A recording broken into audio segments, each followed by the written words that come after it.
This is a live Channels television event. آله وصحبه والتابعين ومن تبعهم بإحسان إلى يوم الدين.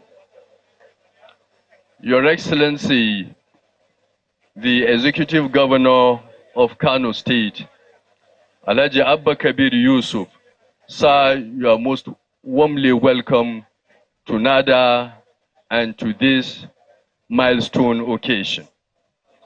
Distinguished members of the State Executive Council seated here, the Speaker and members of the State House of Assembly, the Chairman, Kano State CRC, who is seated here, the Managing Director of NADA, the Chief Host of this occasion, Dr. Farouk Kurawa, donor agencies represented here, project coordinators, especially the project coordinator of appeals, the state project coordinator, KSADP, the state project coordinator, Sasakawa, KSADP, the coordinator, NKS, esteemed extension agents, women in agriculture, beneficiaries of palliatives to be distributed this morning, our Kwankwasia youth and supporters, distinguished ladies and gentlemen, a very good morning to you all and Assalamu alaikum. Permit me, Your Excellency, the Executive Governor, to, at this point in time, invite the Imam of NADA to lead us in the opening prayer of this event. Mai girma gwamnan jihar Kano, Alhaji Abba Kabir Yusuf, masu girma kwamishinoni da masu ba gwamna shawara da suke wannan wuri, da Chief of Staff na gwamna, masu girma 'yan majalisar dokoki na jihar Kano, mai girma mai masaukin baki shugaban hukumar NADA, shugaban hukumar CRC na jihar Kano, manyan masu tallafa wa gwamnati a harkar ayyukan gona, da coordinatoci na shirin appeals, da na shirin bunƙasa noma da kiwo na jihar Kano, da na shirin NKS, da na shirin KSADP Sasakawa Africa, da malaman gona waɗanda su ne manyan ginshiki a wannan taro, da 'yan uwa mata, da waɗanda za a ba wa tallafi, da kuma uba matasan Kwankwasiya da magoya bayan jam'iyyar NNPP da sauran jama'a da suke wannan wuri. Assalamu alaikum. Da izinin mai girma gwamna, nake gayyatar limamin NADA idan yana kusa domin ya buɗe taro da addu'a. Fatiha da salatu annabi. Alhamdulillahi rabbil alamin, arrahmanir rahim. مالك يوم الدين إياك نعبد وإياك نستعين اهدنا الصراط المستقيم صراط الذين أنعمت عليهم غير المغضوب عليهم ولا الضالين. اللهم صل على محمد وعلى آل محمد كما صليت على إبراهيم وعلى آل إبراهيم في العالمين إنك حميد مجيد. اللهم بارك على محمد وعلى آل محمد كما باركت على إبراهيم وعلى آل إبراهيم في العالمين إنك حميد مجيد. اللهم لا رقاك وانا دكتارا ما لك دم الجنة. Allah ka taimaki mai gwamna da mataimakinsa da yan tawagarsa da kuma shinodinsa. Allah ya ƙara musu alkhairi. Allah ka sa mu tare da lafiya, ka sa albarka a wannan ma'aikata namu. Taimaki shugaban ma'aikatar tamu da SPCs da daraktoci da mu gaba ɗaya. Allah ya sa aljanna ce makoman mu. Allah ka yafe wa iyayenmu. Allah ka taimaka mana. Qul huwallahu qafa uku. Qul huwallahu ahad. Allahu samad. Lam yalid wa lam yulad wa lam yakul lahu kufuwan ahad. Qul huwallahu ahad. Allahu samad. Lam yalid wa lam yulad ولم يكن له كفوا أحد. قل هو الله أحد الله الصمد لم يلد ولم يولد ولم يكن له كفوا أحد. سبحان ربك رب العزة عما يصفون والسلام على المرسلين والحمد لله رب العالمين. Assalamu alaikum warahmatullah. Wannan dama ba ma sake samun ta ba, zuwan mai gona muna roƙon Allah ya ƙara maka jagoranci. Muna jin adalci da ake a jiha. Mun ji mutanenmu da suka nemi taimakon registration mun fara nema a masallaci. Ka yi sa'a ka biya musu, Allah ya karfafe ka. Mun ji abubuwa na alkhairi akan adalci, amma ga sako lalle ba a haɗuwa ba wannan sako. Allah subhanahu wata'ala ina cewa inna Allah ya amurkum bil adali, Allah umarta ku da adalci. Annabi Muhammad sallallahu alaihi wasallam ice za a matso da rana kamu ɗaya ko ƙidi ɗaya, wato mushi, wasu kansu ina ta farfasa, wasu gumi iya gwiwa, wasu gumi iya idan sahu, wasu iya baki, wasu wanda zai tsira al-imamu adil. Muna ganin kana adalci, ka ci gaba da adalci. Allah ya ƙara ma taimako da imani, Allah ya ƙara alheri a gidanku, Allah ka ji kan ne girma makoyan Kano, Allah ka ba hajiya lafiya, Allah ya ƙarfafe ka, Allah ya ƙarfafa mataimakinka, Allah ya sa albarka wannan jiha tamu, Allah ya sauƙa mana fetur da tsadar abinci, Allah ka mana sauki mu koma ga Allah mai istighfari, Allah ka yayi mana. Subhana rabbika rabbil izzati amma yasifun wa salamun ala al-mursalin. Assalamu alaikum wa rahmatullah. Alhamdulillah, that was the Chief Imam of Nada declaring open this event with a prayer and with an admonition to leaders. Allah ya saka da alkhairi. Your Excellency, distinguished ladies and gentlemen, all other protocol duly observed. I want to believe that today's occasion is the first and largest empowerment program to be embarked by the present administration in less than 100 days after the assumption of office of His Excellency Alhaji Abba Kabir Yusuf. I think for this initiative alone, the state government deserves a very big round of applause. This initiative, ladies and gentlemen, is a composition of several interventions, all aimed at enhancing agricultural productivity, alleviating poverty, creating jobs, revamping food and nutrition security, and generally impacting in a positive way the lives and livelihoods of people in Kano State. Specifically, the interventions, as we can see, include quite a number of agricultural inputs, rams and goats for fattening and reproduction schemes, as well as a huge supply placed behind me of food items to be distributed across the 44 local government areas of Kano State by the administration of His Excellency Alhaji Abba Kabir Yusuf. Specifically, let me mention that a good majority of the beneficiaries of these palliatives and empowerment programs are women, because of the concern His Excellency the Governor has for the welfare of women and vulnerable people in our society. For this too, His Excellency deserves a round of applause. Distinguished ladies and gentlemen, manya-manyan mutane da suke wannan wuri, wannan biki na yau biki ne na tarihi, biki ne abin alfahari ga Kanawa da gwamnatin jihar Kano, saboda a karan farko a ƙasa da kwanaki 100 gwamnatin mai girma Alhaji Abba Kabir Yusuf za ta ƙaddamar da shirin tallafi da zai fantsama ga dubban mutane kai tsaye a ƙananan hukumomi 44 da suke jihar Kano. Wannan tallafi ya kunshi kayayyaki na noma, raguna da awaki da tumaki da injina, kai har ma da tarin abinci, shinkafa ingantacciya da masara da za a raba wa gidaje na al'umma a jihar Kano baki daya.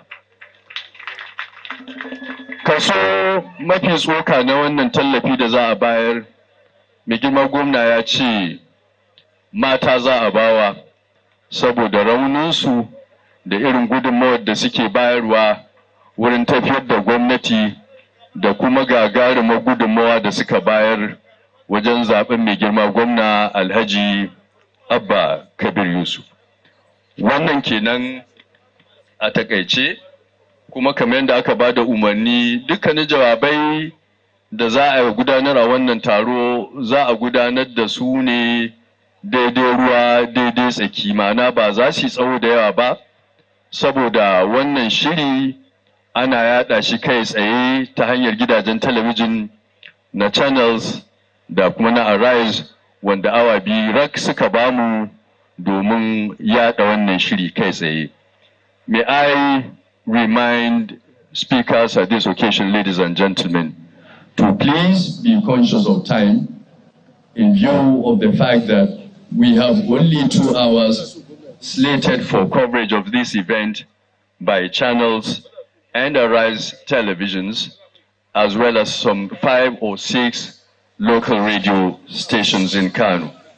Having said this much, Your Excellency, I now have the privilege to invite the Managing Director of NADA, Nigeria's pioneer agricultural agency. It was established about 43 years ago, and since then it has been impacting the landscape of agriculture in Kano State and in other parts of Nigeria.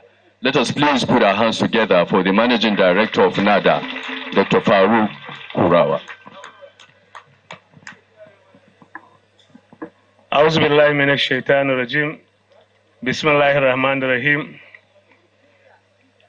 Your Excellency, Executive Governor of Kano State, the chosen one, the preferred one, in fact, the Balaraban Governor,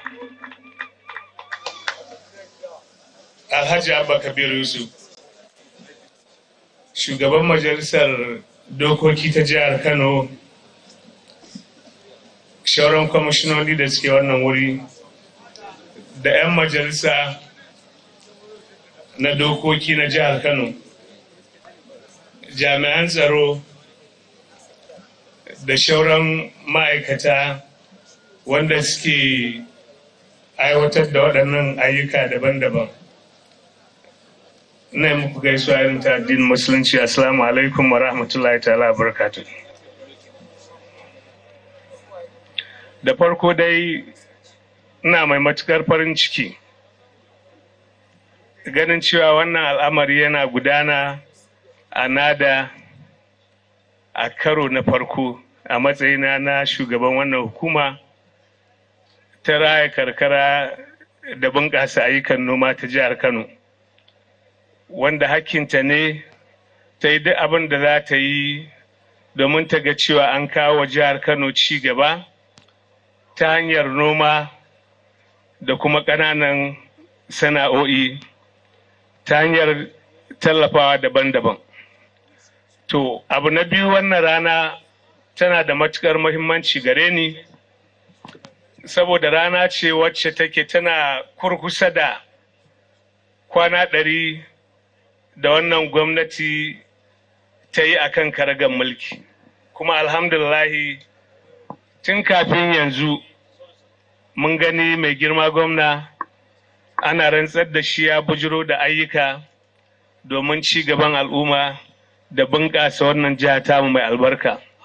Mai girma gwamna, muna godiya da irin yadda ka jajirce ka bujiro da waɗannan ayyuka a cikin 'yan lokuta kaɗan. Abu wanda yake mai mahimmanci da nake so na fi karkata a kai shine, na san tun lokacin da mai girma gwamna ya fara mulkin jihar Kano ya fi mai da hankali akan wani abu ne ya fi addabar al'ummar jihar Kano, kuma domin a samu mafita cikin ƙanƙanin lokaci. Ba na mantawa lokacin da ɗalibai na makarantun kwana suke koke-koke akan cewa ba a ciyar da su, bayan kuma ana fitar da kudaden da ake ciyarwa.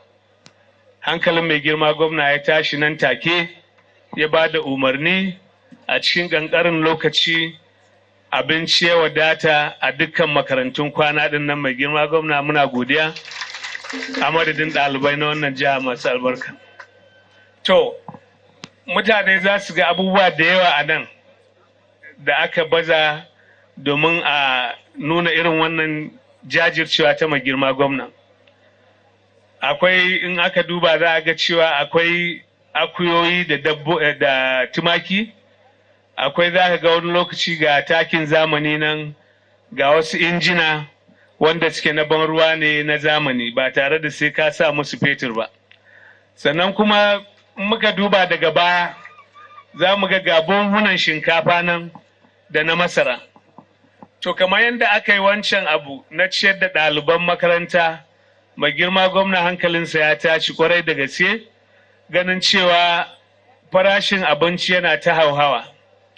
Abin da ka je kasuwa ka tarar da farashin abinci yau ba shi za ka tarar gobe ba. Kuma al'umma suna cikin wani magoyacin hali wanda samun kudaden shiga ya yi karanci. Don haka mai girma gwamna ya ce to zai iya dakatar da duk wasu abubuwa da yake a ganin yaya za a yi a rage wa al'ummar jihar Kano raɗaɗin wannan hali da ake ciki. To shi sa bujiro da wannan a yau abin da muke gani mai girma gwamna farko zai kaddamar da rabon kayan abinci ga al'ummar jihar Kano domin a rage musu raɗaɗi na wannan yanayi da ake ciki. A nan muna da buhunhunan masara da shinkafa guda 160 wanda za a raba wa al'ummar jihar Kano. To wannan so mun taɓu ne fa kawai. Wannan abin da ake a yau ƙananan hukumomi guda 4 ne kawai za su amfana. Ƙaramar hukumar Dala, ƙaramar hukumar Gwale wanda daga nan mai girma gwamna ya fito, ƙaramar hukumar Dawakin Kudu da kuma ƙaramar hukuma ta birni da kewaye. Mai girma gwamna muna godiya kwarai da gaske. To sannan koyaushe na gaya muku shi mai girma gwamna ya fi karkata ga waɗanda suke da rauni domin a taimaka musu, waɗanda ba su da yadda za su. To a nan na yi maganar akuyoyi da raguna.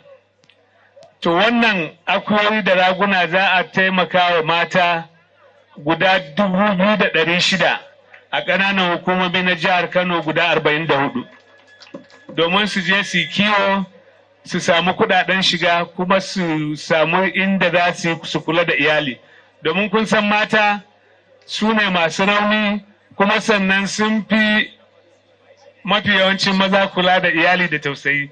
Don haka in ka tallafa wa mace to za ka ga kaman ka tallafa wa al'umma ne baki ɗaya. Mai girma gwamna muna godiya da wannan yunkuri da aka yi kuma muna fatan waɗanda za su amfana da wannan tallafi daban-daban za su yi amfani da shi ta hanyar da ta dace domin su samu dogaro da kai, su tsaya da kafafunsu.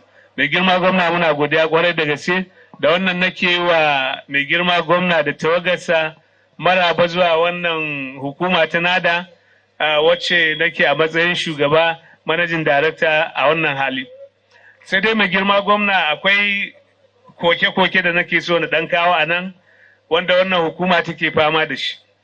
An ga dai ga gine-gine nan sun tsufa, idan aka yi ruwa gine-ginen nan duk yoyo suke yi, kuma akwai ƙananan ma'aikata wanda su ne ginshiƙin aiki a wannan ma'aikata, wanda su ne mafi yawancinsu masu gadi da masu shara da dai makamantansu. Abin takaici shine mafi yawancinsu yau watan su 18 ba a biyan su dan kuɗaɗen da ya kamata a biya su. Mai girma gwamna mun kawo kuka gare ka da fatan za a taimaka wannan ma'aikata da kuɗaɗen da ya kamata domin su samu su sauke wannan nauyi, kuma domin ma'aikatan nan su samu su yi ayyukan su cikin walwala da kwanciyar hankali. Sannan na zo da buri sosai a matsayina na wannan shugaban wannan hukuma. Farko na ce ina so mu samu ƙididdigan manoma wanda suke jihar Kano wanda a yanzu babu. Idan babu wannan ƙididdiga, gwamnati ba za ta samu damar gudanar da tsare-tsare wanda zai amfani waɗannan manoma na jihar Kano ba. Mai girma gwamna ba za mu yi wannan abin kuma nan da wani lokacin Allah da za mu kawo kokon baranmu domin mu sanar da gwamnati ga abubuwan da muke bukata don mu haka. Sannan na zo na tarar da malaman gona ba su fi 1,200 ba, wanda wannan ya yi ƙasa sosai idan aka hada da yanda ake samun ratio na malaman gona da su kansu manoma a duk duniya baki daya. Akalla ya kamata a ce ko wasu manoma 500 suna da malamin gona guda ɗaya mai ba su shawarwari da dai makamantansu. To mai girma gwamna muna roƙo cewa ya kamata a ƙara waɗannan namba na su malaman gona da muke da su a yanzu. Muna da ɗalibai da suka gama karatunsu a wannan harka amma suna nan ba su da aiki. Muna fatan gwamnati za ta duba yiwuwar ɗaukansu aiki domin mu bunƙasa wannan yawan malaman gona da muke da su domin tallafa wa manoma da suke ƙauyuka da karkara domin inganta rayuwarsu a harkokin noma mai girma gwamna. To da wannan nake maka maraba da kai da yan tawagarka da fatan kuma Allah ya sa a yi biki lafiya a gama lafiya kuma Allah ya mayar da ka gida lafiya. Wassalamu alaikum. Oh, okay.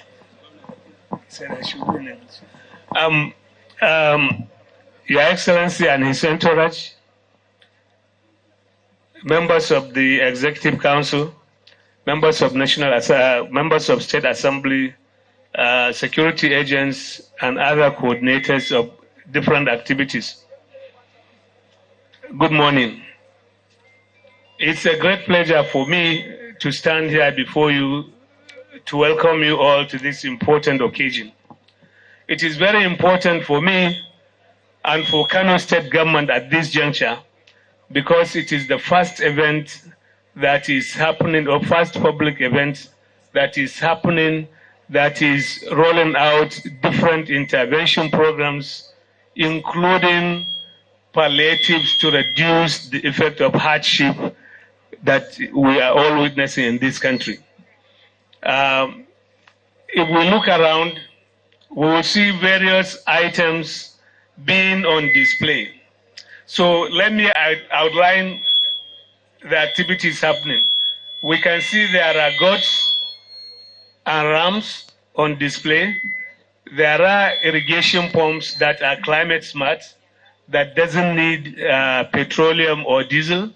And then we can see also there are some other equipments that involves rice millers, threshers, and then we can see also some bag of rice and maize on display in this place. So this is important because it's part of what is of concern to our executive governor, Alhaji Abba Kabir Yusuf, anytime he heard about the hardship that people are passing through. So he tried to see what can he bring so that that hardship can be minimized, and then for people to live in harmony and then be able to stand on themselves and then create other economic activities that will generate more income for themselves. Okay. So what His Excellency is here to unveil today is 160,000 bags of rice and maize as palliatives to the citizens of Kano State. We are starting with 4 local government areas of Dala, Gwale, Kano Municipal, and Dawakin Kudu local government areas. In addition to that, then he will distribute the goats and sheep for the women. The women will be about 2,600 in total, and then other zones will also follow suit. Thank you very much.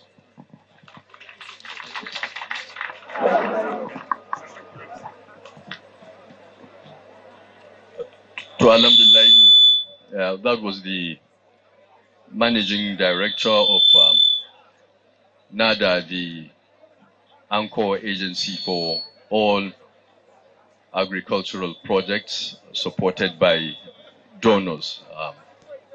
The donors include the Islamic Development Bank, the World Bank, and other federal agencies.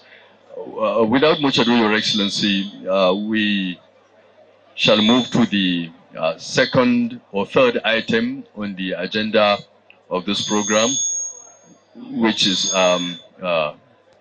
goodwill messages to be delivered by project coordinators. A daidai wannan gaba mai girma gwamna za mu gayyaci coordinatoci na shirye-shirye daban-daban da ake samun tallafi domin gudanar da ayyuka na ci gaban noma a jihar Kano, kamar shirin KSADP, shirin bunƙasa noma da kiwo, da shirin appeals, da shirin NKS, da kuma wato shirin da ake na haɗin gwiwa tsakanin KSADP da kuma ƙungiyar sasakawa. Amma kafin nan an ba da umarni cewa jama'ar da suke kusa da na'urar da take sarrafa sauti, do Allah a ɗan kauce daga gurin, a ragu daga gurin, saboda ana samun wato kutse na hayaniya da sauran abubuwa da ma barazanar iya katsewar wannan sauti. Do Allah jama'ar da suke kusa da wurin abin sautin nan, do Allah a ragu daga gurin. Permit me, Your Excellency, to now invite the State Project Coordinator, Kano State Agro-Pastoral Development Project, Malam Ibrahim Garba, for his short goodwill message. Let us please appreciate Malam Ibrahim Garba with a round of applause. أعوذ بالله من الشيطان الرجيم. بسم الله الرحمن الرحيم. Mai girma gwamnan jihar Kano, injiniya Alhaji Abba Kabir Yusuf, mataimakin shugaban majalisar dokoki ta jiha, shugaban fadar gwamnatin jihar Kano, masu girma kwamishinoni, shugaban jam'iyya da shugaban CRC, manajan daraktoci na ma'aikatun gwamnati, sauran al'umma da suke wannan guri, muna muku sallama don tadin musulunci. Assalamu alaikum wa rahmatullahi wa barakatuh. A gurguje, ina farin cikin shaida mai girma gwamna cewa shirin bunƙasa noma da kiwo na jihar Kano, wato shirin da aka fi sani da KSADP, shiri ne wanda bankin musulunci da gidauniyar jin kai ta LLF da gwamnatin Kano suka samar da kuɗi domin aiwatar da shi. Shi wannan shiri ne wanda yake daga sunansa yana nuna cewa shiri ne wanda zai bunƙasa noman da kiwo. A ɗan takaitaccen lokacin da shirin ya fara, ya samar da nasarori kamar haka. Ya samar da cibiya ta binciken cututtuka na dabbobi, irinta ta farko mallakin gwamnatin jiha a arewacin Najeriya, wadda ke asibitin dabbobi na Gwale. Ya samar da cibiya ta bayan shanu. Wannan cibiya tun lokacin Audu Bako aka gina ta, amma sama da shekara kusan 30 ba ta aiki. Shirin ya gyara ta, ya samar da dabbobin da ake baye, a yanzu haka ana gabatar da bayan. Shirin ya samar da hujin shanu kimanin miliyan 2,900,000 a shekara biyu. Yau ga za mu kaddamar da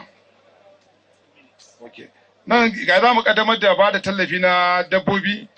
A baya an ba wa mutum 3,367, a yanzu haka za mu ba wa mutum 2,357. An samu wa ɗalibai 105 tallafi daga diploma zuwa babbar diploma. Mun gyara watari kuma muna ƙara hekta 1000 ta noman rani a watari. An samar da ayyuka ta ƙarƙashin wannan shirin kimanin sama da mutum 336. Mun samar da cibiyar madara guda 40, kuma za mu ƙaddamar da guda 60 a wannan shekara. Ana aiki a dajin ɗan soshiya inda ake samar da hanyoyi da makaranta da asibitin dabbobi da dam da ciyawa. Kimanin matasa 1000 za a ɗauka nan da ɗan kwanaki domin a ba su tallafi na sarrafa amfanin gona zuwa share gona zuwa ainihin abincin dabbobi. Mai girma gwamna, muna sa ran nan da sati 2 za ka je ka kaddamar da aiki na gyara kasuwar mu ta Dawanau, inda za a yi tituna, za a yi samar da masallaci da fitulu da bandakai. mai girma gwamna nan da 'yan kwanaki za ka kaddamar da kaso na biyu na irin wannan tallafin da ba da na dabbobi, inda za a ba wa kimanin mutum 6,000 wannan tallafi. Mai girma gwamna nan da sati 3 insha Allah muke sa ran zaka zo ka kaddamar da aikace-aikace na hanyoyi da mu kaddamar wanda za a yi a kusan ƙananan hukumomi 10 a jihar Kano, da sauran aikace-aikace wanda wannan lokaci da wannan dama ba ta bamu dama mai ta bamu gagadu ba. Muna fatan yanda Allah ka lafiya, Allah mai da kai lafiya. Your Excellency, sir, in your point blank, I would like to give you an account of the achievements so far. Kano State Agro-Processor Development Project has so far established and equipped reference lab first of its kind in northern Nigeria, upgraded artificial insemination center, repairs works at Wateri, and additional 1,000 hectares also is ongoing.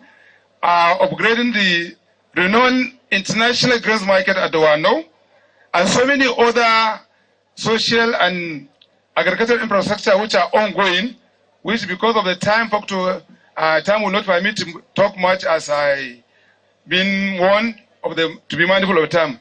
May God bless you and bless all the participants to this very important gathering. Assalamu alaikum.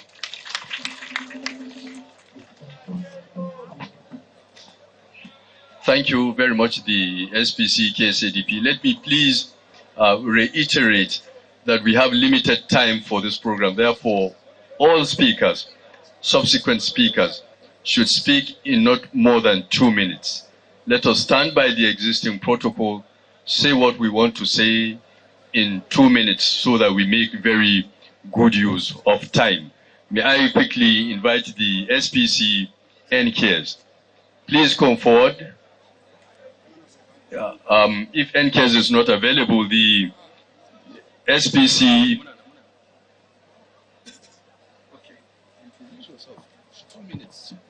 A'udhu billahi samiul alim minash shaitanir rajim. Bismillahir rahmanir rahim. Mai girma zababban gwamnatin jihar Kano, injiniya Abba Kabir Yusuf, kwamishinoninsa, 'yan majalisa, shugabanni na jam'iyya da shugabanni da suke wannan taro, assalamu alaikum. Kano Cares wato hukuma ce wacce aka kafa ta a din Najeriya gaba ɗaya jihohi 38, wanda tana aiki da talakawa na ƙasa, kuma duk jihohin nan gaba ɗaya ana aiki, mu ma gashi muna yi a Kano. Mun yi kilomita 90 a Kano. Mun ba da tallafi na noma ga manoma a karkara. Mun gyara dam na guzu-guzu, mun gyara dam na fada a Gwarzo Local Government, wanda an gyara su yanzu manoma suna nan suna morasa. Mun ba da tallafi na kaji ga manoma mata musamman. Mun ba da tallafi ga manoma wanda suke yin ayyuka na ƙananan manoma na sarrafawa, misali injina ƙanana wanda ake yin markaɗe, wanda ake nika dawa, wanda ake yin guguru. Mun ba da dabbobi a Kano, kuma duk ayyukan nan namu muna yi saboda ka'idar da aka bar shine ai da talakawa. To mun yi wannan a cikin jihar Kano, kuma mai girma gwamna His Excellency Engineer Dr. Abba Kabir Yusuf, akwai ayyukan da muka kafe wanda muke yi suna nan a gefe. Duk suna nan mun dan kakkafe samfuri wanda mai girma ba managing director na NADA insha Allah ya san wurin da muka dan kafe kayayyakin, kuma za a dan nuna His Excellency da tawagarsa irin ayyukan da muke yi. Kano ke sunan mu, assalamu alaikum. Allah ya taimaki gwamna. Thank you so very much. Next, in 2 minutes, the SPC appeals. Your Excellency, the Executive Governor of Kano State, the Honorable Commissioner, Ministry of Agriculture and Natural Resources, the Managing Director, NADA, respected commissioners here present, members of State Assembly here present, Chairman CRC, other distinguished ladies and gentlemen here present, our respected farmers here present, Assalamu alaikum wa rahmatullahi ta'ala wa barakatuh. Your Excellency, it's my honor and privilege to stand here to recognize the contribution of our first project towards agricultural development in Kano State. Our first project, Your Excellency, stands for Agro-Processing Productivity Enhancement and Livelihood Improvement Support Project. It's a project, Your Excellency, been implemented in 6 participating states, of which Kano is leading as far as performance is concerned, Your Excellency.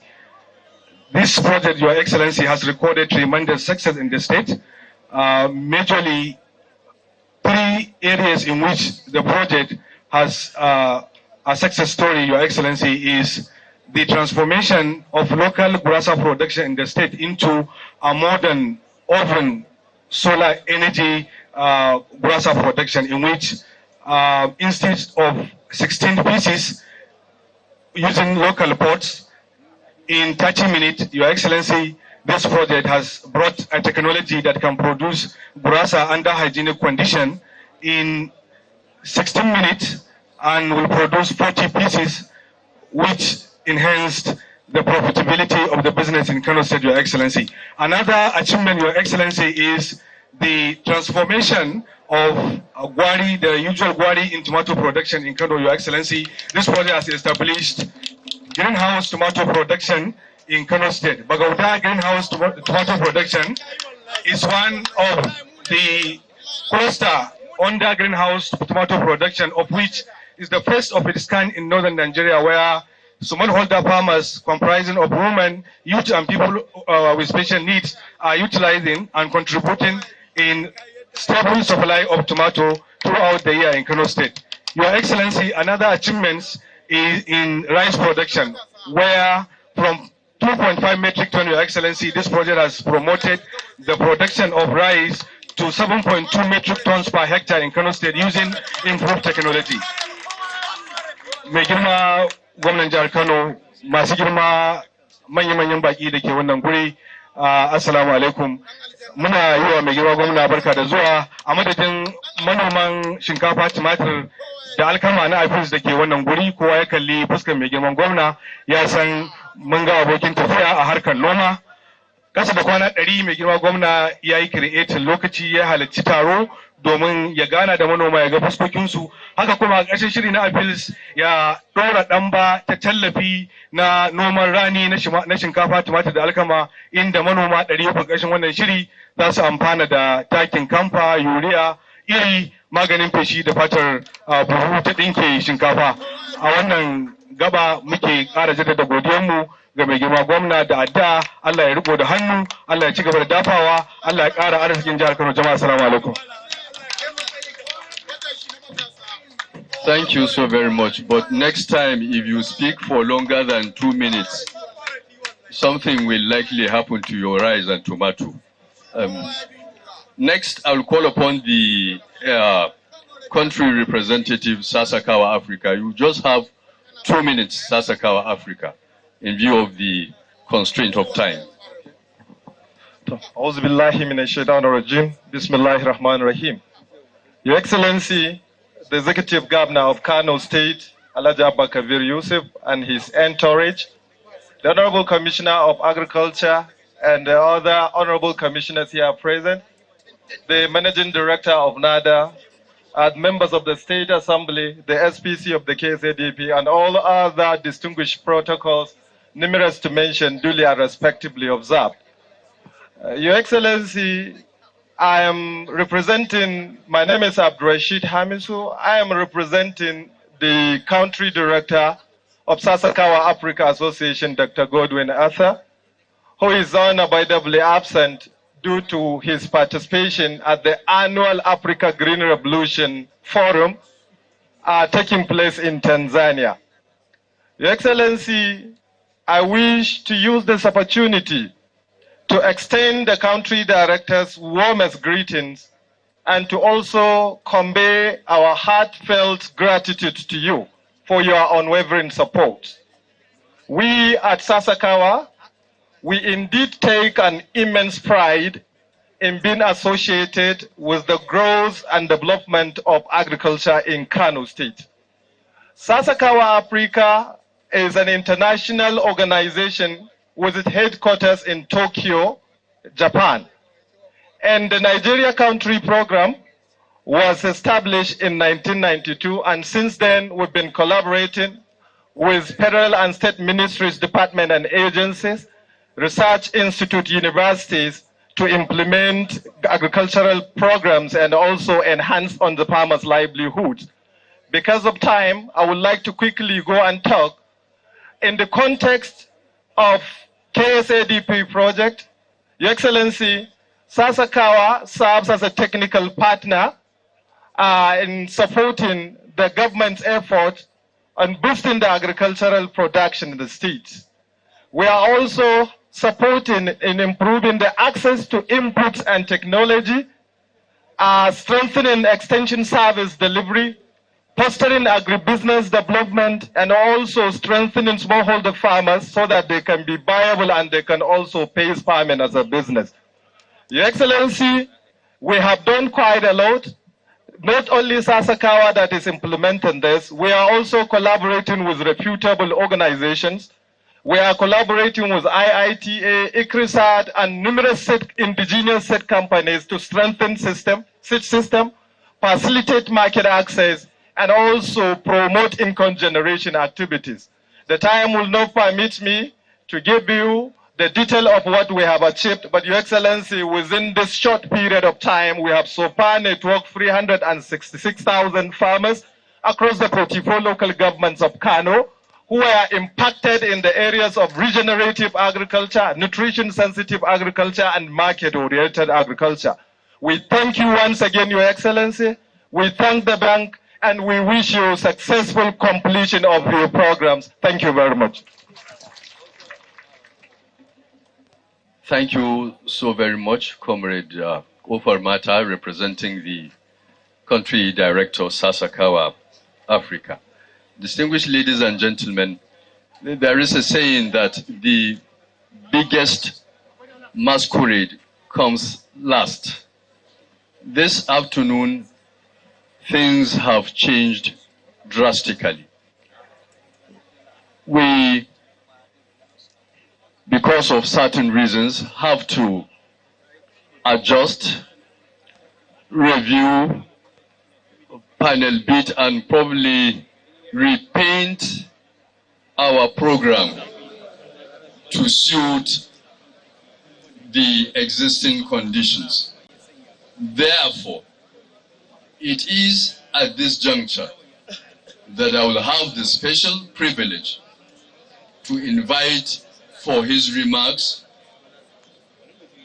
the People's Governor, the dynamic gentleman, the man of his words, a man of timber and caliber, as the saying goes, the farmer's governor, the common man's governor, His Excellency Alhaji Abba Kabir Yusuf, the Executive Governor of Kano State. A thunderous round of applause as His Excellency the Executive Governor rises to deliver his speech. A daidai wannan gaba, jama'a mahalarta wannan taro, mai girma gwamnan jihar Kano Alhaji Abba Kabir Yusuf zai gabatar da jawabinsa, kana ya kaddamar da rukuni na tallafi da gwamnatinsu za ta ba wa talakawa al'ummar jihar Kano a daidai wannan lokaci. Na kuma sake tunatar da jama'a cewa gidajen talabijin na channels da na Arise suna yada wannan shiri kai tsaye baya ga gidajen rediyo daban-daban da suke jihar Kano da su ma suke yada shirin kai tsaye wato live. Akwai ɗaruruwan matasa 'yan social media da su ma suke yada wannan wato taro kai tsaye, wasunsu daga ofishin mai girma gwamna, wasunsu daga hukumar NADA, wasunsu Kwankwasiya Reporters, wasunsu matasa masu zaman kansu masoya gwamna Alhaji Abba Kabir Yusuf.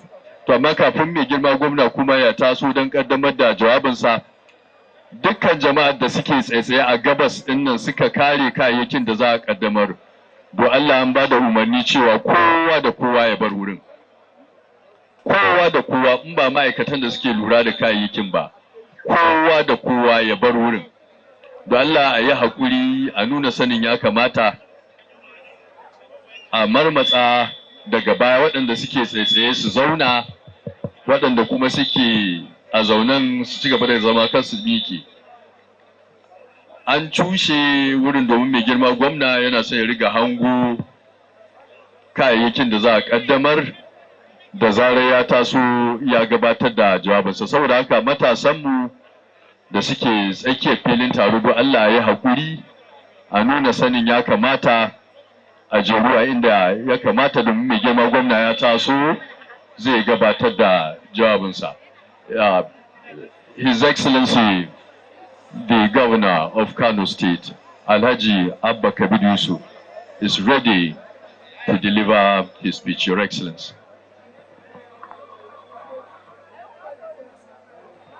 أعوذ بالله من الشيطان الرجيم. بسم الله الرحمن الرحيم. وصلى الله على النبي الكريم. Your Excellency, the Deputy Governor of Kano State,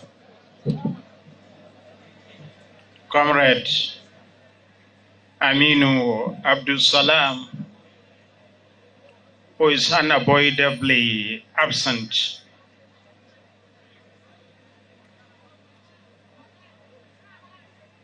the Speaker, Kano State House of Assembly, ably represented by his deputy, Right Honorable Ahmed Mohammed Bello Butubutu, the Secretary to the State Government,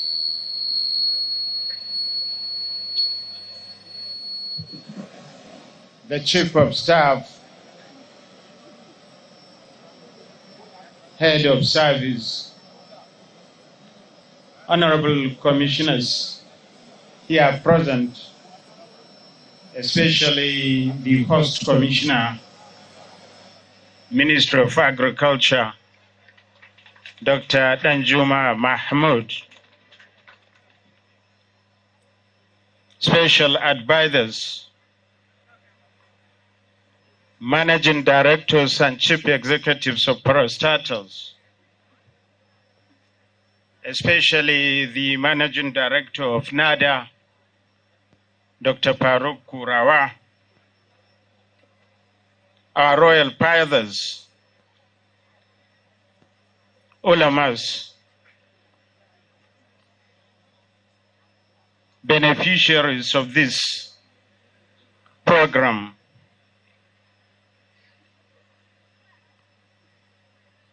representatives of donor agencies here present,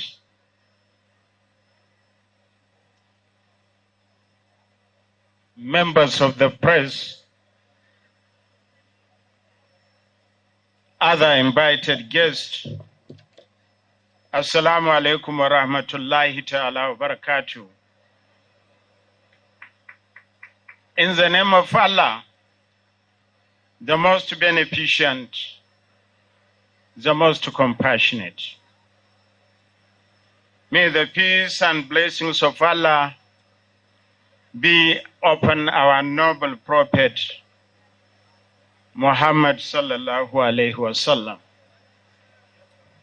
Today is indeed a very important day in the history of our dear state.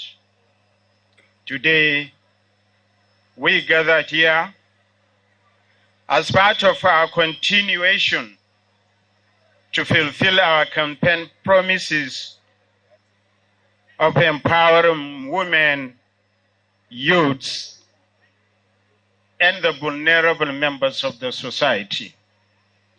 Today, we gather here in continuation of our support and compassion to the less privileged who are experiencing difficulties as a result of the decision of removal of fuel subsidy in Nigeria.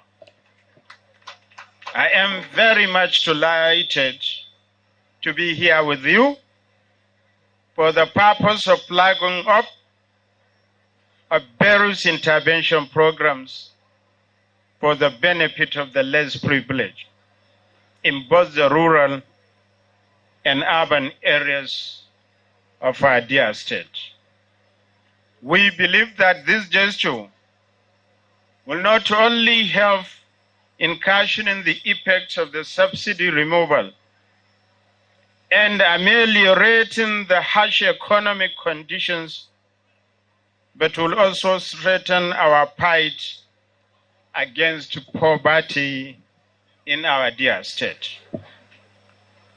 We are, by this gathering, flagging up agricultural interventions by way of distribution of goats, rams, sheep, tradable water pumps for irrigation, other agricultural inputs, as well as food items distribution as palliatives to the less privileged people. This underscores our determination to produce more food, induce job creation, and improve the livelihood of the good people of Kano State, whom we promised good governance and improved standard of living. It is our conviction that we cannot move forward as a state if our population is hungry, or if we cannot produce what our people consume. Our target is to achieve food sufficiency and sustained empowerment and employment generation to our teeming youths through agricultural activities, development of additional cultivable land, and increase in livestock production to make our economy resilient. Ladies and gentlemen, this morning we are supporting 2,357 all women with ram, sheep, and goats. This is with a view to engage in patterning and reproduction through the Kano State Agro-Pastoral Development Project. This is based on our confidence that healthy and productive small ruminants play a key role in supporting women's empowerment in low and middle income communities. This is because small ruminants, goats and sheep, owned and controlled by women, have the tendency to support women's and family livelihood.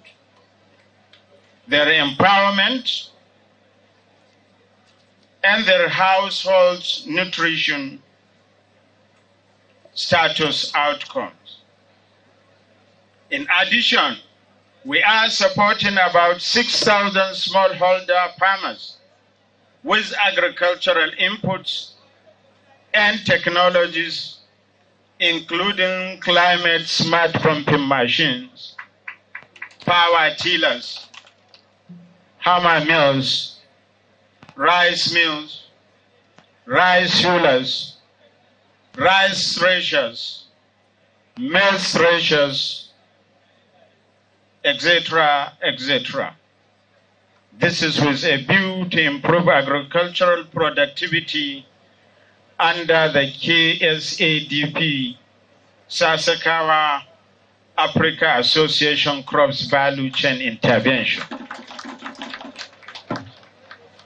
Also being supported today are 1,200 groundnut farmers whom we will give free APLASEF under the KSADP NADA Legumes Value Chain Program. This is also with a view to prevent post-harvest losses. Besides that, the government procured 2,050 units of tradable water pumps, which will also give to farmers for free, so as to motivate them.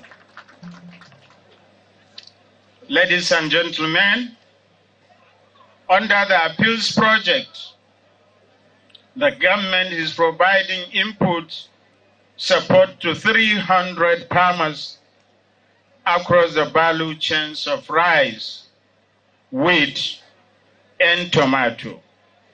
Like all other interventions I have mentioned earlier on, all the supports being plugged off today are free of charge. This is in order to encourage our farmers to take advantage of our vast agricultural resources to grow more food, improve livelihood, and create more jobs for our teeming women and youths. It is therefore our hope that in the not too distant future, such interventions will start a remarkable agricultural revolution that will make our state less dependent on federal allocation. Ladies and gentlemen, we are deeply concerned about the increasing cost of food items and transportation, or more aptly put, the general suffering of our citizens due to the fuel subsidy removal. In order to cushion out the effects of that, our government is using this occasion to commence the distribution of 297,000 10 kg bags of rice and 160,000 bags 10 kg of maize to the poor and the vulnerable households in all the 44 local government areas of Kano State. To ensure that these items reach the intended families, we are all in agreement that they will be distributed across all the 484 wards in the state. And I'm happy to say that each ward shall receive a share of 565 bags of 10 kg rice, 565 bags of 10 kg rice, and 330 bags of 10 kg meth. All the 484 wards are going to receive these items directly. In addition to the 484 wards, the distribution will also take place in the following identified and selected groups. 1, all rehabilitation homes, all social welfare homes, persons with special needs, selected Zangaru / Islamia schools, and selected hospitals in the state as well as junior cadre from the civil service of Kano State. On the whole, a total of 500,000 households, that's 500,000, will benefit from the various agricultural interventions and palliative distribution in the state. Distinguished ladies and gentlemen, as part of the checks and balances to ensure that the palliatives are distributed in accordance with our directives, I have approved the setting up of compliance committees for palliative distribution at the state, local government, and all the 484 ward levels. These committees are therefore charged with the responsibilities of ensuring that the palliatives items are appropriately distributed from the state to the local governments and from the local governments to all the wards and from the wards to all the respective beneficiary households across the state. The State Compliance Committee for this palliative distribution comprises of the following members. Number one, Secretary to the State Government. Number two, the Chief of Staff. Number three, the Commissioners of Agriculture, Education, Health, Women, Children, and the Disabled, Religious Affairs, Transportation, Rural and Community Development, and of course, Special Duties. The other member of the committee is the Executive Secretary, SEMA. For the Local Government Compliance Committee, we have the following members. One, Commissioner or Special Advisor who is from that local government. Number two, Member, State House of Assembly from that local government. Number three, Chairman of the local government, serving chairman of the local government, serving chairman. Number four, leader or jagora, as the case may be. Number five, chairman of the Community Reorientation Committee. Number six, the chief imam of that local government. And of course, a representative from the traditional institution. Number seven should be the chairman of the school-based management committee. We have the chairman of Lafia Jari, and the secretary is to be nominated from among the members. And for the Ward Compliance Committee, members are as follows. Community Reorientation Chairman of that ward, leader or jagora, as the case may be. Councillor representing that ward, the chief imam, the most senior village head in the ward, chairman SVMC, two women to be nominated by the state committee.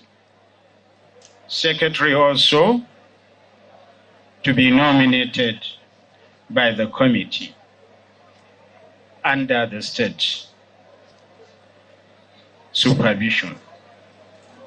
All of these committee members are supposed to liaise with the secretary to the state government for further briefing.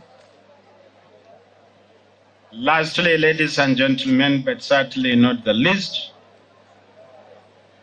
my good people of Kano State, today's occasion is a significant milestone in our determination to make Kano a model of rural and agricultural transformation, as well as poverty alleviation.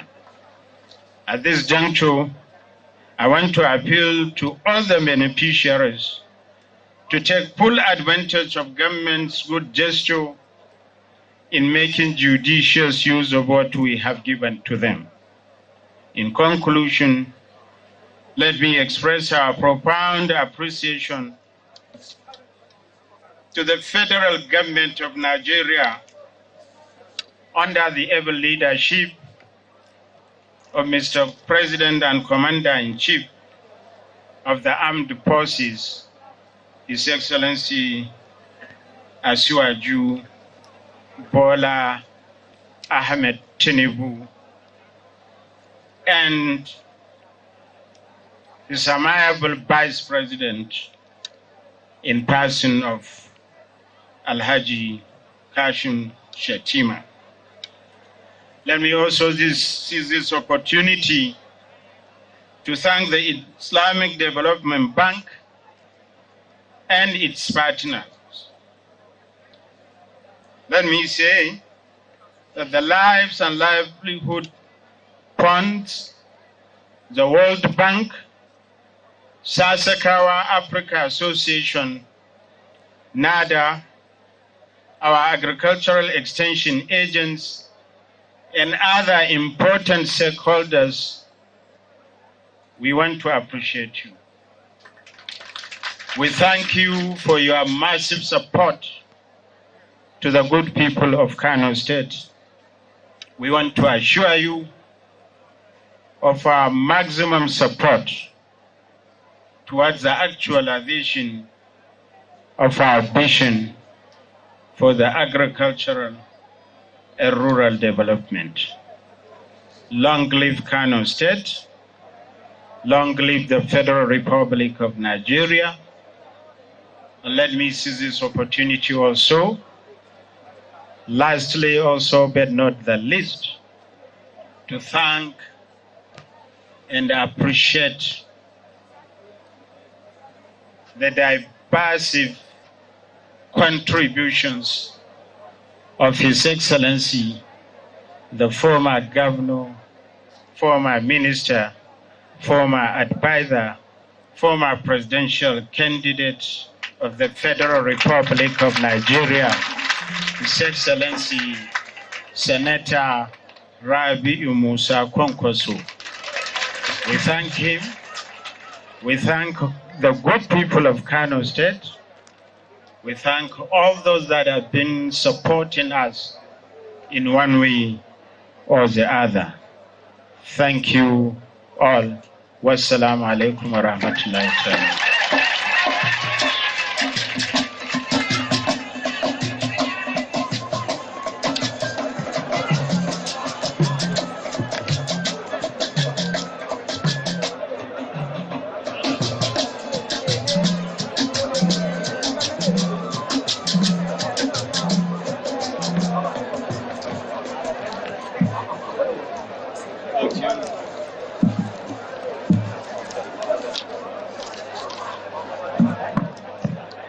Yau da Allah ɗan saurara, la'alla mai girma gwamna yana so ya ɗan yi bayani a takaice a harshen Hausa saboda 'yan uwanmu manoma da mutanen karkara su fahimci abin da aka bayyana a harshen Turanci. Your Excellency. A'udhu billahi minash shaitanir rajim. Bismillahir rahmanir rahim. Wa sallallahu ala nabiyil karim. Jama'a, musamman 'yan uwa al'ummar jihar Kano, magoya baya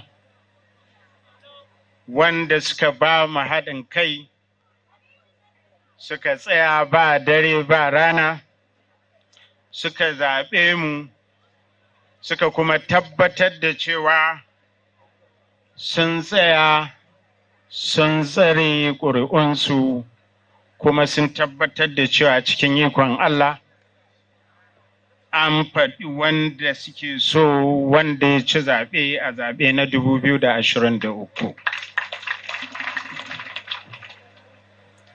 Manyan baƙi da suke wannan guri, musamman 'yan ƙungiyoyi na tallafawa wanda suka zo daga ƙasashe daban-daban da wakilansu da suke wannan guri. Manyan baƙi waɗanda na yi magana na faɗe su a baya, 'yan jaridu, salamu alaikum wa rahmatullahi ta'ala wa barakatuh.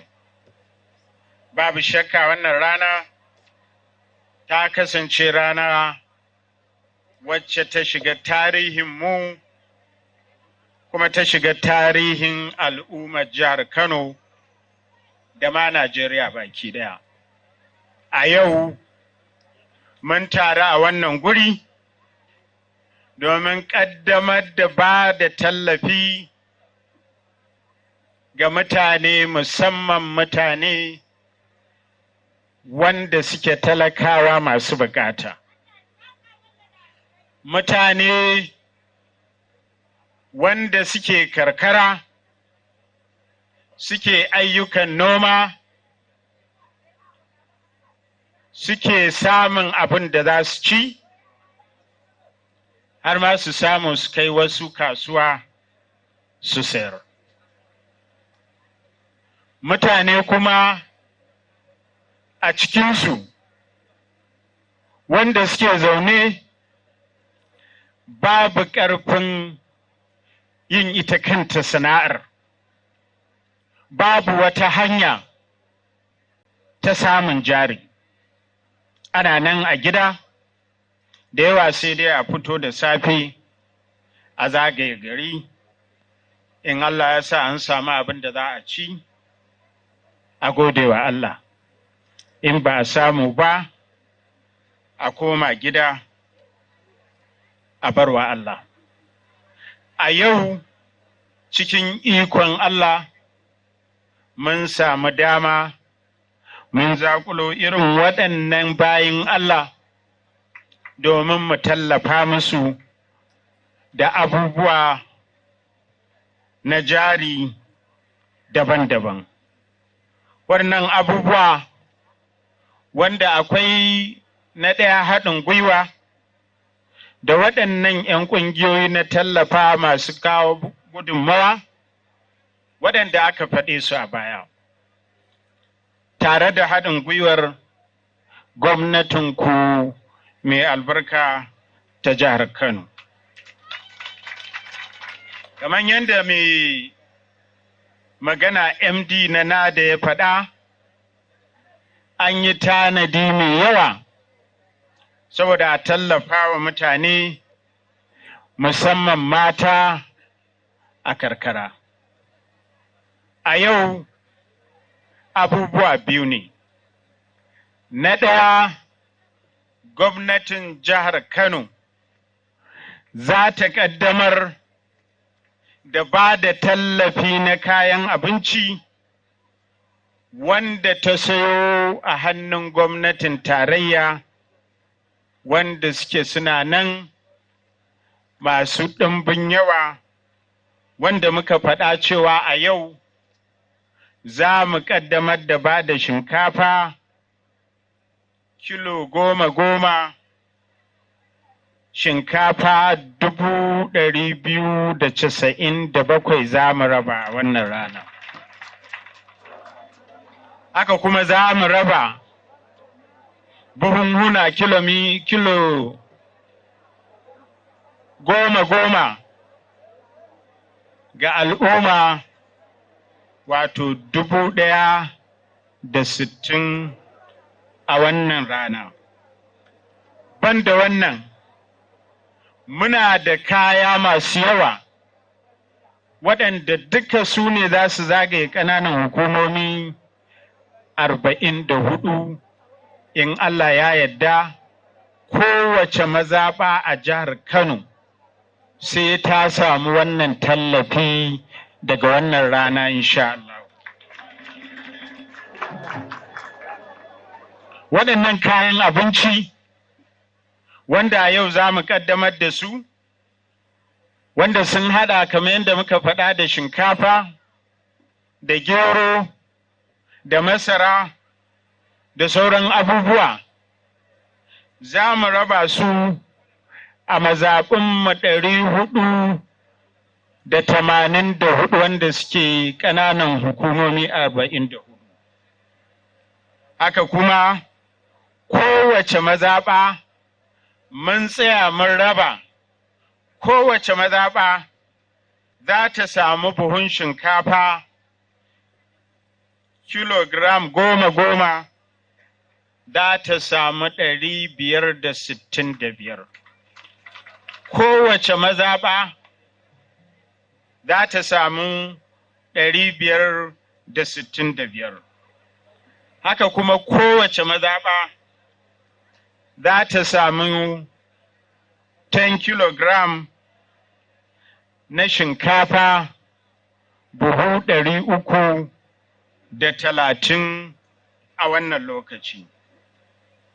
Banda wannan, mun fito da tsari na yanda ƙungiyoyi na talakawa musamman masu bukata da waɗanda ba su da shi a wannan jiha su ma za su samu wannan tallafi. Za mu kai abinci gidan renon yara ƙanana marayu. Za mu kai abinci wajen masu bukata na musamman. Abin da muke so mu yi shine mu zagaye Kano duk inda muka ga ƙungiya na masu bukata na musamman. Ba faɗa za mu yi ba, za mu dira a wannan gurin da kayan abincinmu su bulayi mai ba su insha Allah. Haka kuma za mu shiga makarantu na Islamiyya, tsangayu, domin mu tabbatar mun ba da iya abin da ya samu a wannan lokaci, kuma in Allah da za mu ci gaba da shi ta yadda yake za mu taimaka wa al'umma. A duka gaba ɗaya muna so yanzu za mu ba wa al'umma su ma wanda suke da buƙatar kayan noma. Wannan shine tallafi na biyu. Shi kuma kayan noma gwamnatin jiha ta sayo wasu, haka kuma waɗannan ƙungiyoyi na tallafa sun kawo wasu. Kuma mai girma manajin darekta ya yi bayani cikakke a kan waɗannan. A wannan guri za a sake rabawa kayan noma da waɗannan kayan tallafi ga mutum gidajen Allah da za a zagaya 500,000.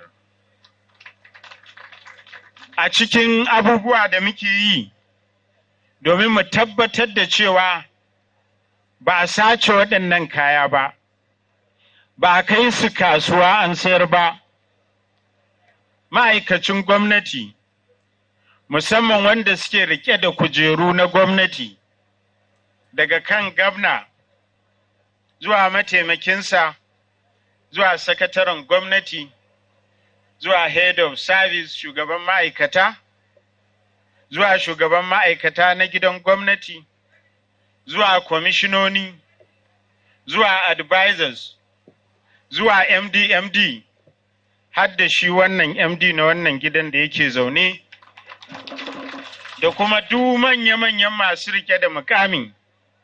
Mun yi shiri na musamman mun cire su daga amfanuwa da wannan tallafi. Wannan tallafi ba nasu ba ne, wannan tallafi na talakawa ne. da kuma mutane masu bukata na musamman. Muna sanar da al'ummar jihar Kano duk wani jami'in gwamnati da suka ji yaje yana walawala na neman cewa a bashi wannan kaya, to su sanar da gwamnan su in Allah da zan ɗau mataki a kansa kowa ne. A saboda haka mun yi tsari mai kyau ta yanda muka yi kwamitoci masu ƙarfi tun daga matakin jiha zuwa ƙananan hukumomi zuwa mazaɓu.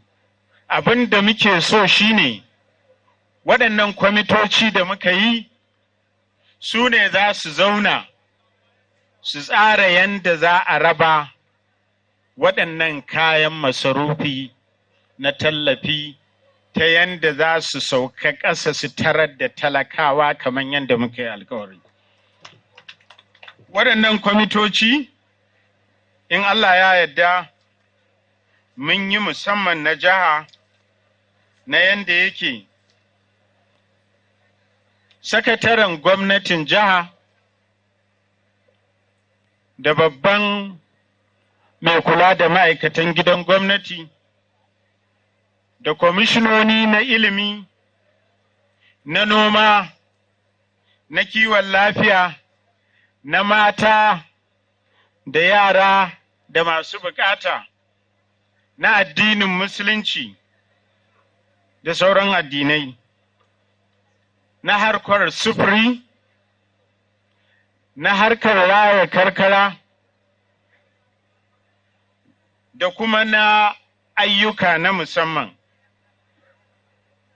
da shugaban hukumar ba da agajin gaggawa. Waɗannan su ne mambobi na kwamiti na jihar Kano. Su ne za su zauna su tabbatar da cewa sun raba waɗannan kaya, sun kai su ƙananan hukumomi 44, sun danka wa 'yan kwamiti na ƙananan hukumomi.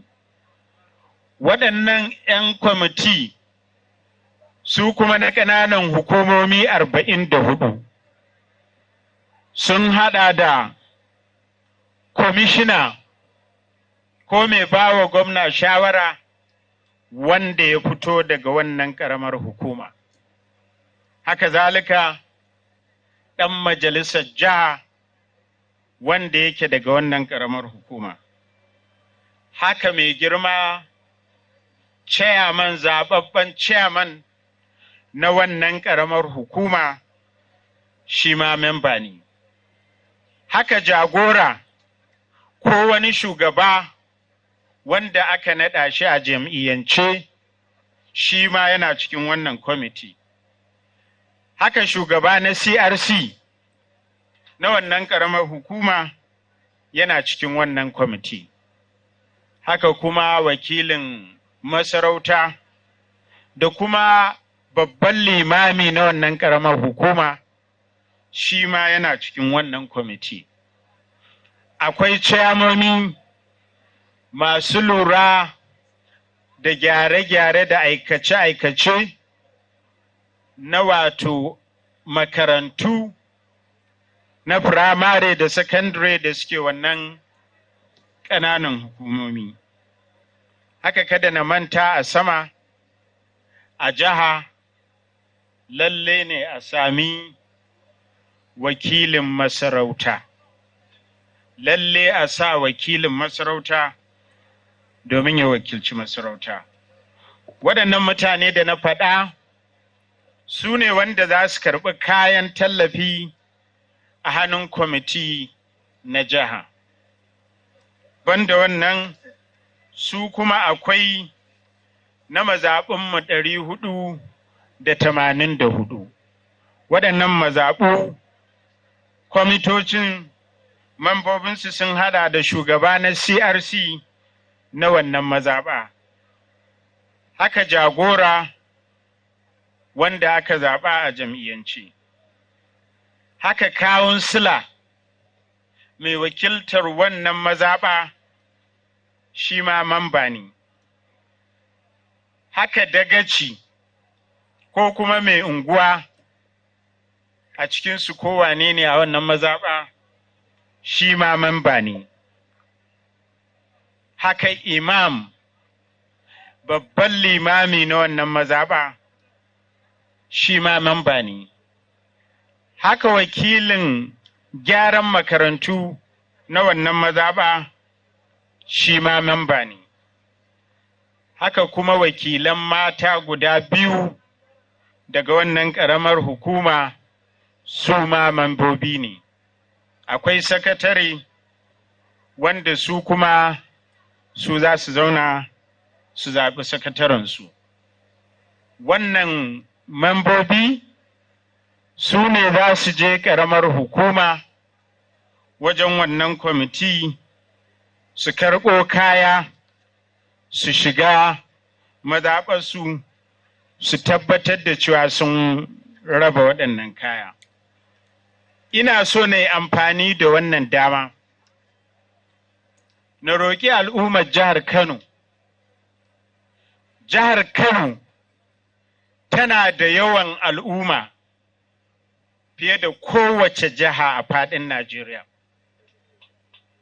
Allah ya albarkace mu kasuwanci da noma da ilimi na addinin musulunci da ilimi na boko da tarbiyya da aka samma da ita kakanni. Ina roƙon al'ummar jihar Kano da kasance masu ƙara yin haƙuri da abin da ya kamata mu yi. In Allah ya yarda za mu yi shi a wannan jiha domin mu tallafa muku cikin ikon Allah a raɗaɗin wannan abin da aka shiga na yunwa da talauci a jihar Kano, insha Allah. Muna sane da irin abubuwa da suke faruwa, shi yasa ba ma iya bacci. Ko da za mu yi bacci sai dai mu yi na 'yan awa ɗaya, mu farka mu ci gaba da tunanin menene za mu yi muku in gari ya waye. Amma babban farin cikinmu shine yayin da mu ba ma bacci, da yawa in ya kalli ido na nan sai a ce idonsa muci-muci, ba wani abu bane, ido na garau yake amma ba na bacci. Babban abin farin ciki shine yayin da ku kuke bacci, kuke hutawa, to mu alhamdulillahi rabbil alamin, domin aikin ku muke yi, dama so muke ku je ku huta, mu kuma zuwa wa'adin da kuka ara mana, wa'adin da Allah ya ara mana, mu kuma mu yi aiki tukuru mu kare ku, mu tabbatar da martaba. Saboda haka muna kira ga al'ummar jihar Kano da a ƙara haƙuri, kuma a tabbatar da cewa yayin wannan rabo na kayan masarufi al'umma sun yi abin da ya dace. Abu layi yanda ya kamata, a samu natsuwa, kowa in Allah ya yarda zai samu abin da zai samu. Kuma abin farin ciki shine yayin da wasu jihohi suka sayo waɗannan kaya suka biya gwamnatin tarayya a farashi mai rahusa da aka rage, suka koma jihohinsu suke tsara yadda za a yi su ma su rage farashi saboda al'ummarsu su samu su saya. Mu a Kano ba irin wannan muka ɗauka ba. Mu a Kano kowane irin kuɗi za mu kashe mu sayo waɗannan kayan masarufi kamar yadda muka fara yanzu muka so kyauta ne ga al'ummar jihar Kano ba bashi ba. Saboda haka duk abin da aka ce kyauta ne, to babu shakka ku kun san mutanen da za su fito ba kaɗan ba ne. Amma da cewa aka yi an rage wa mutane kuɗi, kowa ya zo ya bi layi, mai taro mai sisi ya saya, to babu shakka ba za a samu yawan mutanen da ake zaton za a samu ba domin sai mai kuɗi. Wannan shine dalilin kiranmu, duk wanda zai je karɓar wannan kaya ya yi haƙuri, ya bi layi, ya taimaki jami'an tsaro waɗanda za mu tura waɗannan gurare. Jami'an tsaro abokan tafiyarku ne. Jami'an tsaro ba maƙiyanku ba ne. A wannan mara da muke ciki, kuna da gwamnati a jihar Kano, kuma gwamnanku shine Chief Security Officer a jihar Kano. So da haka kun sani cewa duk abin da za mu yi, mu tabbatar da cewa mun samu haɗin kan jami'an tsaro, in Allah ya yarda za mu ci gaba da shi. Ko a nan wajen yanzu, kuna ganin su duk sun gewaye ni. In na dama su ne, in na hagu su ne, bayan na ma ba a banna ba.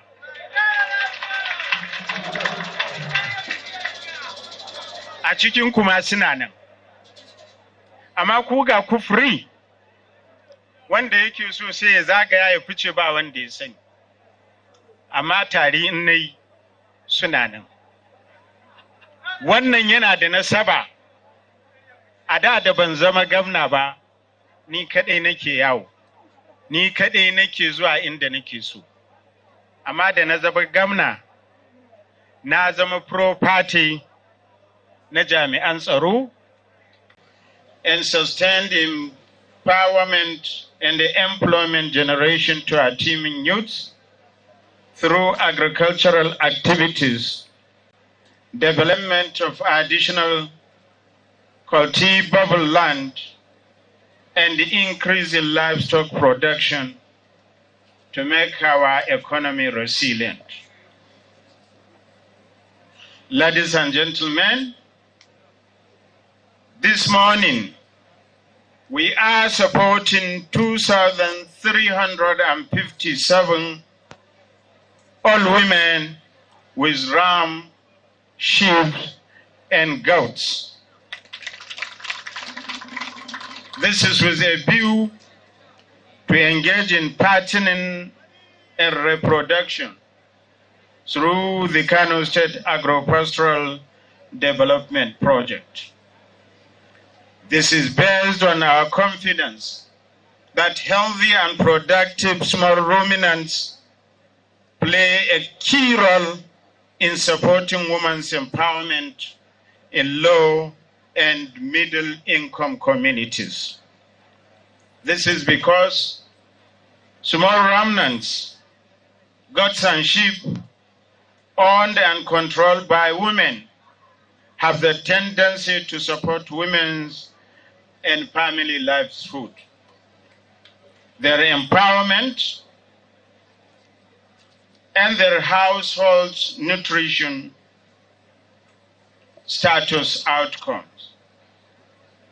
In addition, we are supporting about 6,000 smallholder farmers with agricultural inputs and technologies, including climate-smart pumping machines, power tillers, hammer mills, rice mills, rice hullers, rice threshers, maize threshers, etc., etc. This is with a view to improve agricultural productivity under the KSADP, Sasakawa Africa Association Crops Value Chain Intervention. Also being supported today are 1,200 groundnut farmers whom we will give free APLASEF under the KSADP NADA Legumes Value Chain Program. This is also with a view to prevent post-harvest losses. Besides that, the government procured 2,050 units of tradable water pumps, which will also give to farmers for free, so as to motivate them. Ladies and gentlemen, under the Appeals Project, the government is providing input support to 300 farmers across the value chains of rice, wheat, and tomato. Like all other interventions I have mentioned earlier on, all the supports being plugged off today are free of charge. This is in order to encourage our farmers to take advantage of our vast agricultural resources to grow more food, improve livelihood, and create more jobs for our teeming women and youths. It is therefore our hope that in the not too distant future, such interventions will start a remarkable agricultural revolution that will make our state less dependent on federal allocation. Ladies and gentlemen, we are deeply concerned about the increasing cost of food items and transportation, or more aptly put, the general suffering of our citizens due to the fuel subsidy removal. In order to cushion out the effects of that, our government is using this occasion to commence the distribution of 297,000 10 kg bags of rice and 160,000 bags 10 kg of maize to the poor and the vulnerable households in all the 44 local government areas of Kano State. To ensure that these items reach the intended families, we are all in agreement that they will be distributed across all the 484 wards in the state. And I'm happy to say that each ward shall receive a share of 565 bags of 10 kg rice, 565 bags of 10 kg rice, and 330 bags of 10 kg meth. All the 484 wards are going to receive these items directly. In addition to the 484 wards, the distribution will also take place in the following identified and selected groups. 1, all rehabilitation homes, all social welfare homes, persons with special needs, selected Zangaru / Islamia schools, and selected hospitals in the state as well as junior cadre from the civil service of Kano State. On the whole, a total of 500,000 households, that's 500,000, will benefit from the various agricultural interventions and palliative distribution in the state. Distinguished ladies and gentlemen, as part of the checks and balances to ensure that the palliatives are distributed in accordance with our directives, I have approved the setting up of compliance committees for palliative distribution at the state, local government, and all the 484 ward levels. These committees are therefore charged with the responsibilities of ensuring that the palliatives items are appropriately distributed from the state to the local governments and from the local governments to all the wards and from the wards to all the respective beneficiary households across the state. The State Compliance Committee for this palliative distribution comprises of the following members.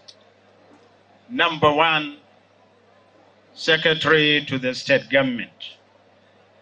Number two, the Chief of Staff. Number three, the Commissioners of Agriculture, Education, Health, Women, Children, and the Disabled, Religious Affairs. Rumfa ya zauna a rumfar, waɗanda suke gabas, do Allah kowa da kowa in ba ma'aikata ba a bar wurin. Duk wanda yake rumfa har rumfar manyan baki, kowa ya zauna a inda yake. Duk wanda yake cikin rumfa, kada jami'an tsaro su bari waɗansu su kwaranyo. Kowa ya zauna a inda yake. Mai girma gwamna zuwa zai ya kaddamar da waɗannan shirye-shirye ya dawo. Saboda haka do Allah kowa ya zauna a inda yake. 'Yan jarida ya kamata a ce akwai tsari ba yanayi irin na harigido ba, saboda mai girma gwamna idan ya taso kaddamar da waɗannan shirye-shirye ya kasance an samu abin da ake bukata. Do Allah duk wanda yake rumfa da manya-manya da ƙanana kowa ya zauna a rumfar a inda yake, in ba wanda aka gayyata ya taso ba. Do Allah kowa ya zauna a inda yake, in ba waɗanda aka gayyata su taso ba. An ba da izini cewa a gayyaci mai girma Deputy Speaker da 'yan majalisar dokoki na jihar Kano da kwamishinoni da shugaban hukumar NADA su kaɗai, 'yan majalisar dokoki na jihar Kano da 'yan majalisar zartarwa na jihar Kano, wato kwamishinoni da shugaban hukumar NADA da kuma project coordinators, su kaɗai ne za su rako mai girma gwamna. An ce akwai shugaban babban kwamitin CRC na jiha. Don Allah a nuna sanin ya kamata masu ɗaukan hoto da 'yan jarida a ɗan saurara tukunna. Mai girma gwamna ya je ya ƙaddamar da waɗannan shirye-shirye a dawo domin a ci gaba da gudanar da wannan taro kuma yadda aka tsara tun da fari. May I now invite the Managing Director of NADA, Dr. Faruk Kurawa, to lead His Excellency the Executive Governor of Kano State, members of the State House of Assembly, members of the State Executive Council, the State CRC Chairman, and the project coordinators to step forward for the inauguration of the empowerment and palliative packages. Do Allah jama'a kar wanda ya taso in dai ba waɗanda aka ambata ba kowa ya zauna a inda yake. Kowa ya zauna ko ya tsaya a inda yake. Mai girma gwamna zai kaddamar da waɗannan shirye-shirye sannan ya dawo mazauninsa a ci gaba da gudanar da wannan shirin. The man is in there.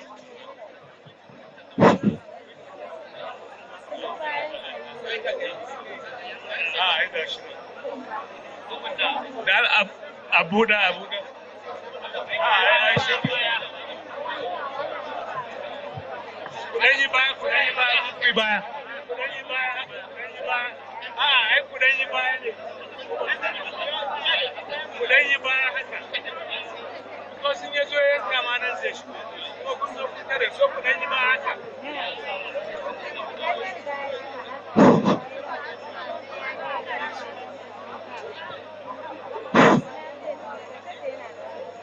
أعوذ بالله من الشيطان الرجيم بسم الله الرحمن الرحيم.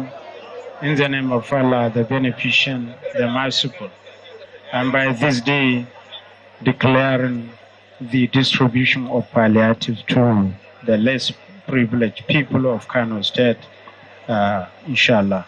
Bismillah ar-Rahman ar-Rahim. Allahu Akbar.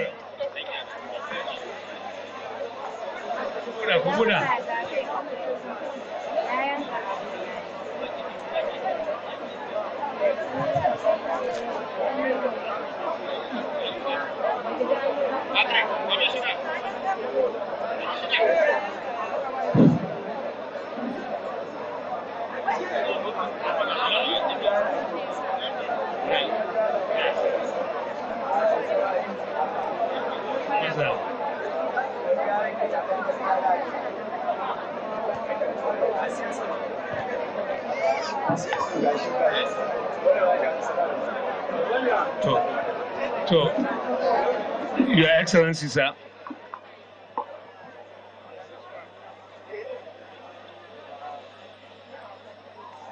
Wow. Allah ya tabbata. Allah ya tabbata.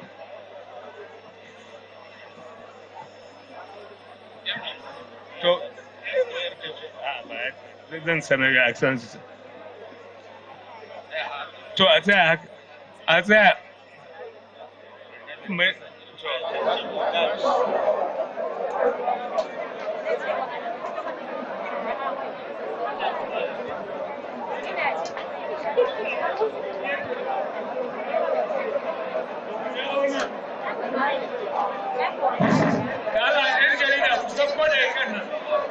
His Excellency zai hau nan ku sauko daga nan da Allah. Ku sauko daga nan, ku sauka daga nan.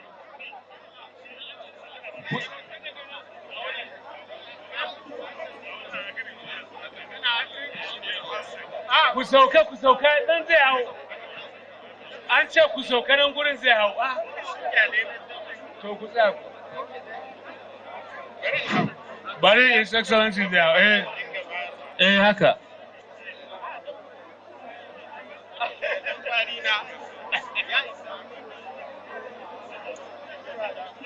To ya isa.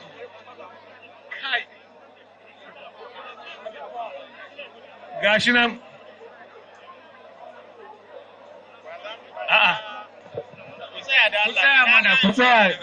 Ku tsaya.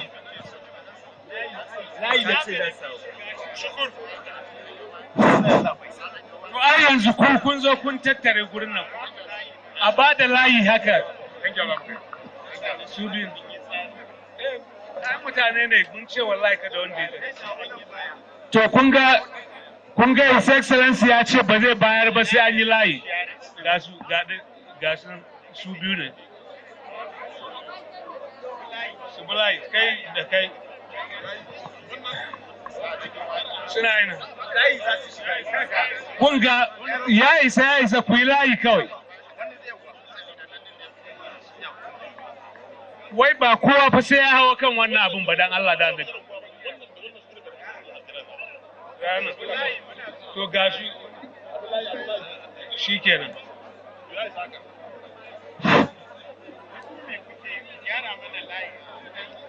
Gashi nan shi. Su nawa ne zan ba? Gashi. Zan ba wannan abin.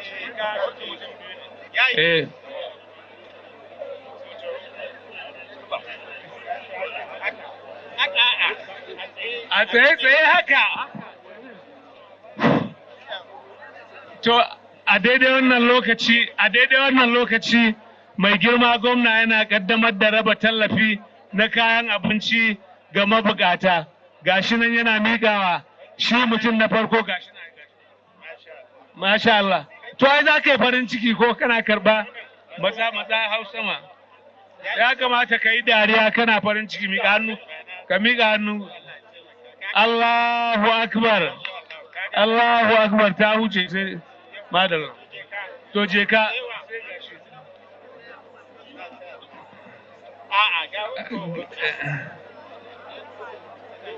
To dan hau sama za ka yi hau.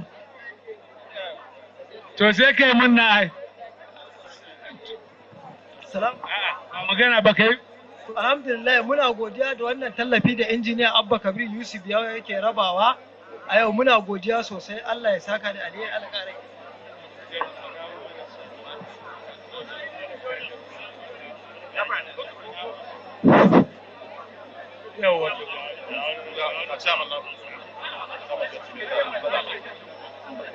Shiga.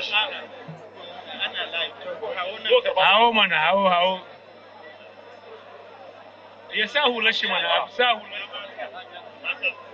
A kawo mata beneficiary. Kasuwa in an je ba da na to a ɗebo mata. To mun gode gwada da gaske.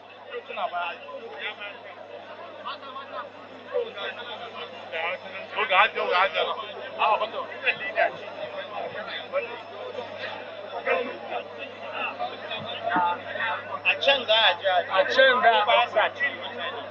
akwai mutane. To gabara nan. Ai ga wasu banda wani na yan mutanen mu. Mata za a samu a can. Yawwa ga wata.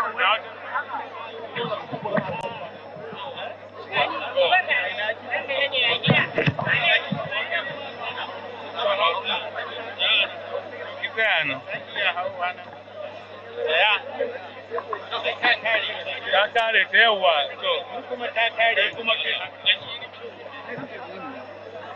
Allah ya bada sa'a to ya riki ta ya riko Allah saka da alheri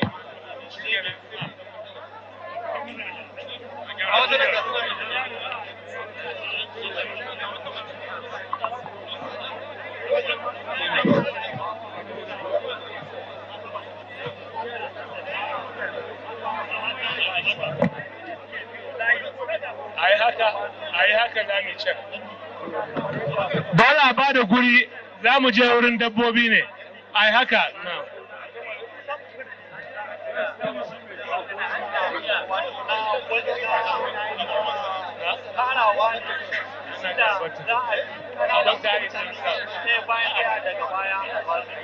wannan tallafi kamar yadda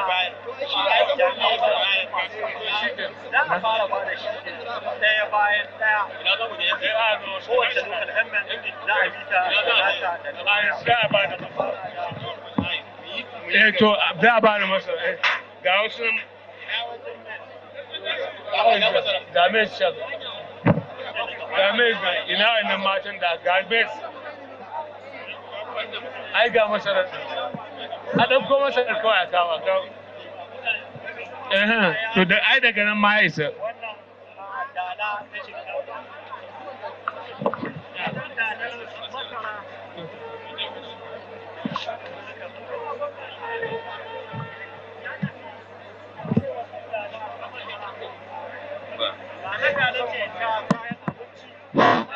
to yanzu mun zo gurin masara inda mai girma gwamna zai kaddamar da raba tallafin masara.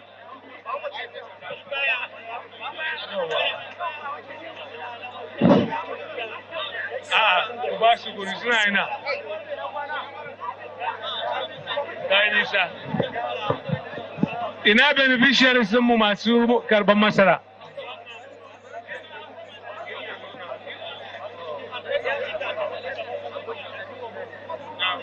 Ina chairman. ina beneficiaries mu ne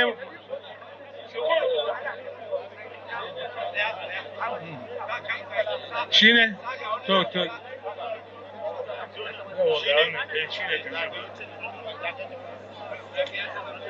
nan za ka zo karba haka to shi kenan to ba damu general okay to nan za ka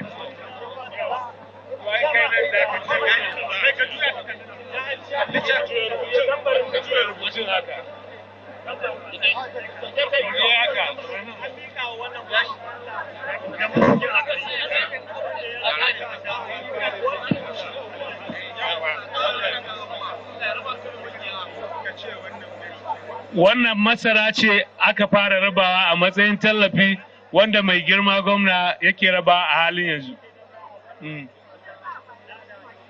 Now, His Excellency the Executive Governor of Kano State, Alhaji Abba Kabir Yusuf, is part of the palliatives that he is distributing to Kano citizens. He is now distributing maize to one of the beneficiaries to showcase this in order to reduce the impact of the removal of petroleum subsidy. Thank you.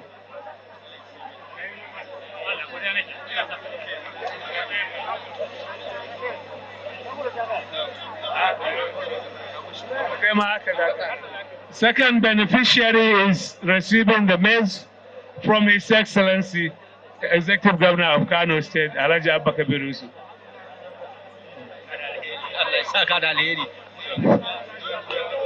Sai mu je wajen dabbobi.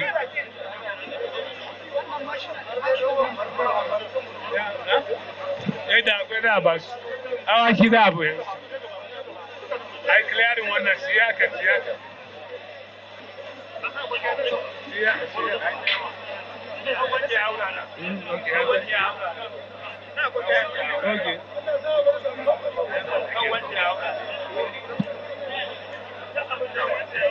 Da Allah ku ba mu guri.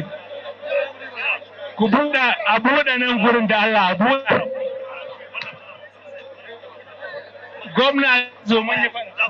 Gwamna zai zo ga mai girma gwamna nan ya taho.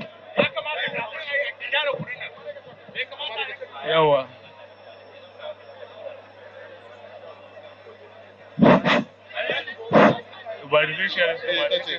Ita ce Bilkisu? Rabu Garba Gargo? Ina Bilkisu? To masha Allah, ku cire wannan jar hula.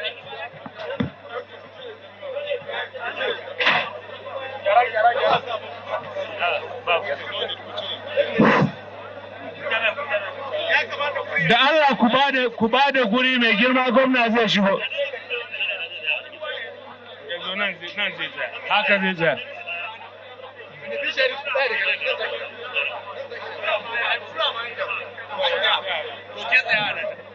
A tura ba to a buɗe kudin tura haka ciki sai an gama da nan za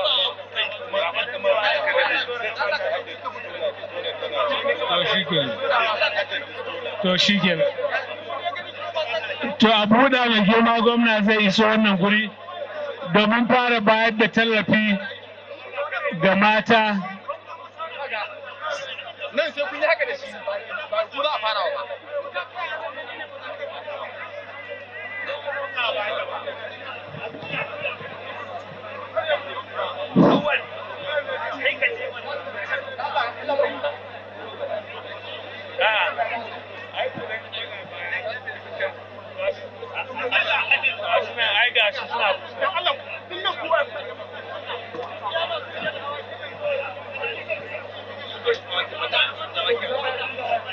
Sun toshe a wajen nan.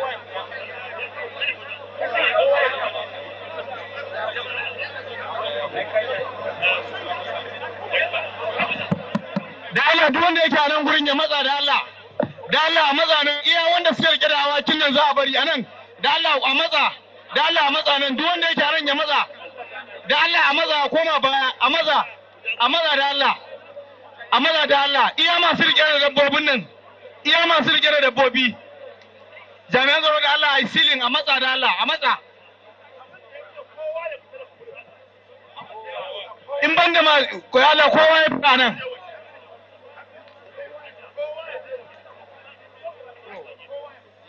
Da Allah nan gurin a dan matsa kadan.